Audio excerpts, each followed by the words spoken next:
This is the Daily Saints Pod with Zach and Greg.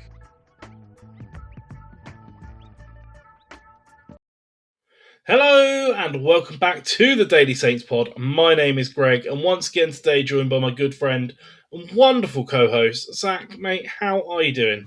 Yeah, I'm not too bad, mate. Just cracking on, really. Midweek, innit? That's it, midweek, and look, it's finally the return. With real football comes the day of the week where we get to step away for Saints for just a little moment and have a look at the wider championship and what's going on. It was a very busy, very exciting opening weekend, and so look, let's just get straight into it. I'm going to stick to everyone's favourite organisational order, mate. Reverse chronological, alphabetical, otherwise, and dig straight in. Look, we kicked off on Friday night with the big opening fixture of the season.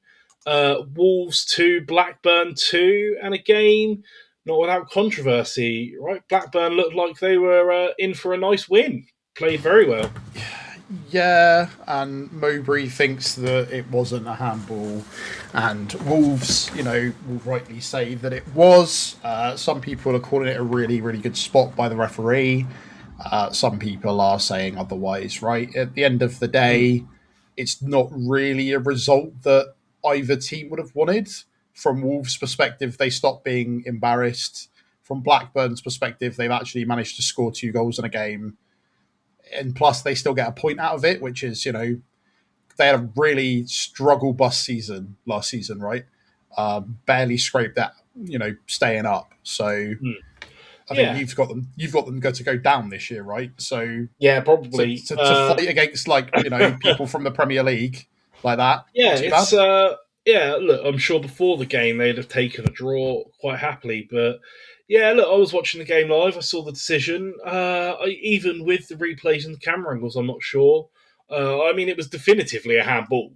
I guess the question is whether it was a penalty or not, right? Because the player was outside of the box, but the arm could have been in the box. It was kind of further back. It's one of those situations where this is where people are like, oh, this would be great if we had VAR.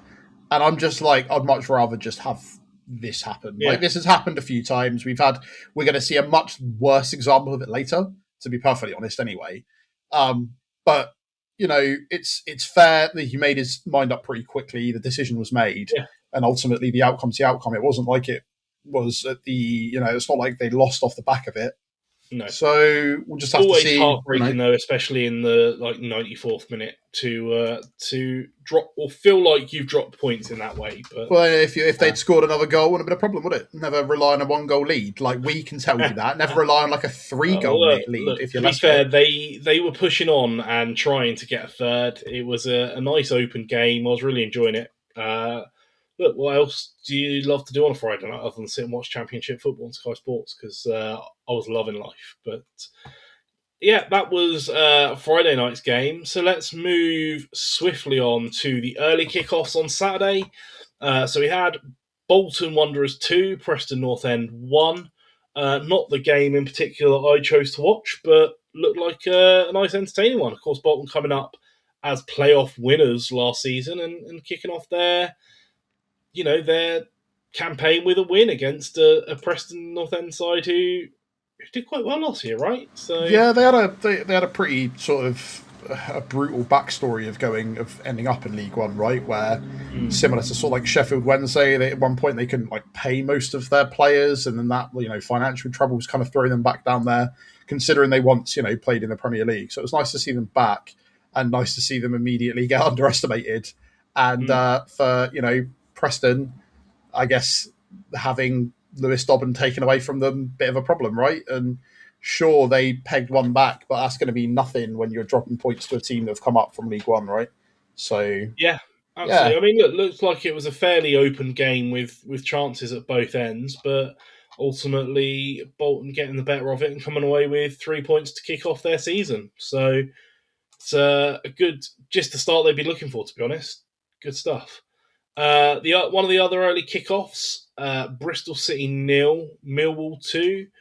Millwall kind of continuing their run where they're looking to be contenders, right? They narrowly missed out on playoffs or they got to playoffs and got knocked out in the semi-finals last year, right?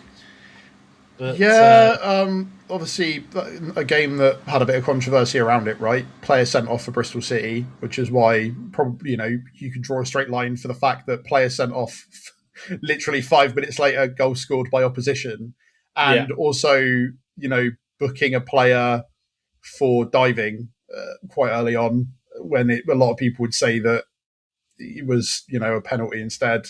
It's kind of crazy, but what are you going to do? I think it seemed to be that type of game. We've all had those types of games, right, where we're left frustrated after a bit of a decision completely changes the pace of it. Bristol City will be disappointed because they probably still on to try and push for promotion again, and especially under a new boss that is no longer Roy Hodgson. And yeah, as you pointed out, Millwall carrying on trying to do very Millwall-y things of getting up. I think it's going to be harder this time around with the level of opposition around them, especially they're fierce rivals now in this division. So yeah. Yeah, good opening game for Millwall, bad opening game for Bristol City. Yeah, look, always unfortunate when a referee decision is probably the main talking point. But look, still got to, look, as we know, mate, it's not always easy to play against 10 men. You still got to put that pedal to the metal and go ahead and do it. So fair play, good start for Millwall. And the other early kickoff on Saturday, Charlton 2, Derby County 1. Nathan Jones getting off to a winning start at the Valley. Yeah. Good game, really good game. Enjoyed watching that. Was my pick for the bits that I managed to watch of the Saturday lunchtime kickoff. Very evenly contested, very open. Yeah, and then you've got Sammy Smodic is coming in for the Rams as scoring, and that must be nice. And John Eustace happy, and then obviously not so much by the end of the game. And like they've had their turmoil over summer, right? They had like a failed takeover bid, and that's probably. Probably one of the reasons they still haven't taken the incredible footballer that is Ben Brereton Diaz off of our hands, most likely, because I think that they're all still hoping that that will get over the line. But, good for Nathan Jones, I guess. Yay. Really hope we have to spend more time with him in any league ever. Yeah, look, nice win at home to kick off their season. Look, they need that, right? Their form really dropped off a cliff at the end of last year, so start off strong, probably important for Charlton's season to make sure that they can get through. Right, next up, Middlesbrough beating Lincoln City 2-1. It took a 92nd minute winner to get that over the line. It looked for the longest time like it was going to be a draw. Yeah. But Middlesbrough's quality showed through. Lincoln, of course, promoted to the Championship this year. So it's tough, I think, right? Maybe they're going to do better than we expect them to do, because you don't, finish on the level that they did with 103 points if you're not a good team, regardless of what league we're in. And beating like Wrexham in like that league tally, they have come up on merit. They played like they're on merit, but yeah, you see Middlesbrough are a stronger team, and Middlesbrough ended up winning in the end. But you'd think from the amount of noise around the fact they won their opening game and we lost ours that the whole league was over, mate, quite frankly. But maybe that's just because I have now a bitterness towards Borough that I never had ever before. And all it took was seeing a picture of Hellberg and me be like, ugh. Look, let's be fair, they really took the game to Lincoln. 76% possession for Borough in the game. It might have taken to the 92nd minute to get over the line, but frankly, a deserved win. Yeah. And getting off the season the way they would expect to, but especially against, promoted opposition. I mean, if you're Lincoln City, like you say, there's clear signs of quality from that performance to take positives from. But at the end of the day, away to Middlesbrough, probably not the game that's defining your season. Yeah, right? they spent most of last season in second place, right? And sometimes first. So it's not, they haven't entirely lost all of that squad. So we'll just have to see how it goes on. Yeah. And look, we all know they're much better in actual league games than in playoff games. So there it is. Well, I had to get that needle in somewhere. Right. Next on the list, Norwich 1, West Brom 2. The Baggies get underway with a win, with a goal that was a handball. Yeah. The fact that, I can understand why Norwich are really mad about it. I can understand why the jokes around it were also frustrating, to say the least. From my perspective, I was more interested in the fact that former Saints youngster Jimmy J. Morgan, went to Chelsea expecting probably to play maybe at Chelsea, didn't really play at Chelsea, has now moved on to West Brom, put in an assist and a goal in his first competitive game, arguably to win it. And, that wasn't the goal that was the controversial one. So that must also be nice. So yeah, that's one of the things that I found slightly interesting. But if you're Norwich, you are going to be hacked off. And I'm a bit baffled. And this is where, unfortunately, you do bring in really strong arguments for VAR, right? Because if that was picked up by a camera, that would just be disallowed. There's no beating around the bush around it. You can't. I don't want to see VAR in the league. I'd rather have a few dodgy handball goals, but that is easier to say from a neutral perspective than if you're a Norwich fan, right? Yeah, and also when you've got a questionable hand being hit, handball goal, penalty given, and also just a blatant out and out handball, and you have both of that in the same week and decisions going two different ways. I can understand why people are annoyed by it, right? And I think that Baggies fans won't care. Norwich fans will be really, really mad. I think it's less than ideal overall for the championship. But again, my focus was more on what did we really miss out by letting this guy go? It turns out someone that scores goals, perfect. Look, good to see another academy player doing well, right? And to be clear, it's always nice to see that. Indeed.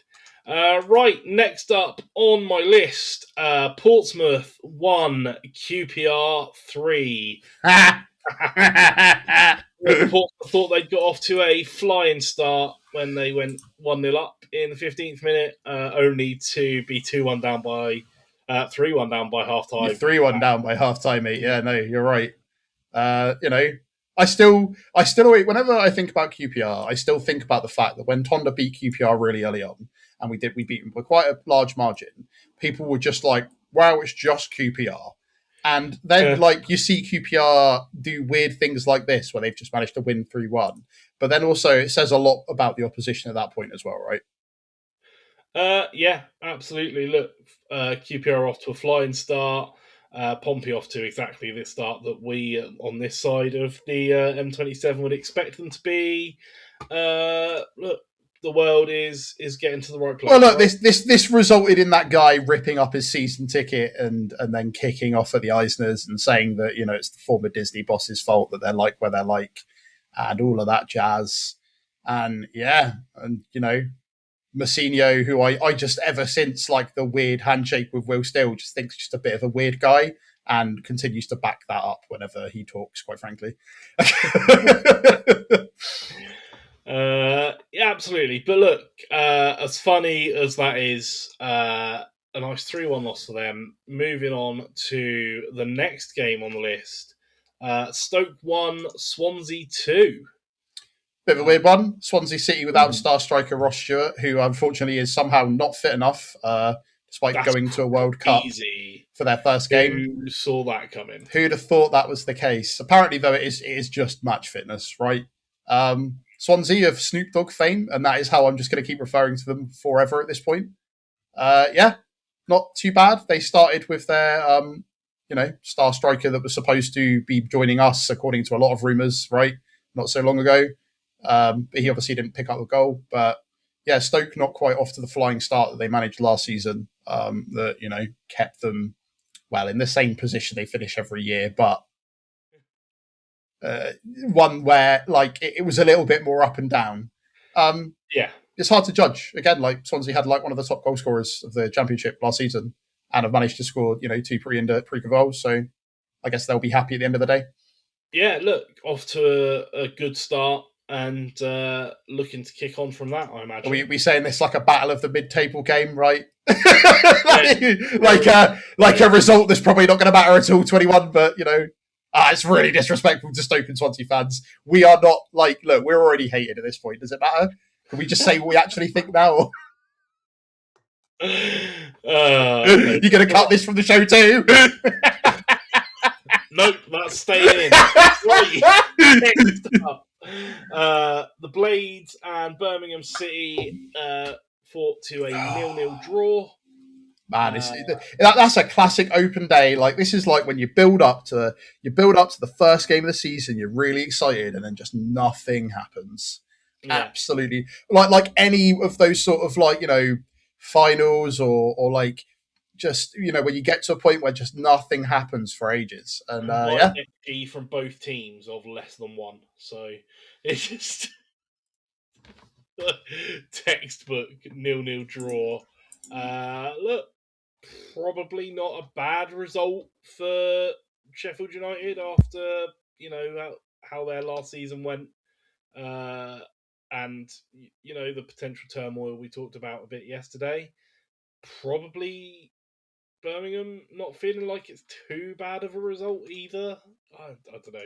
It's a real nothing. Really nothing, right? Is what I've got from that. It's a strange one. Right, next up on the list,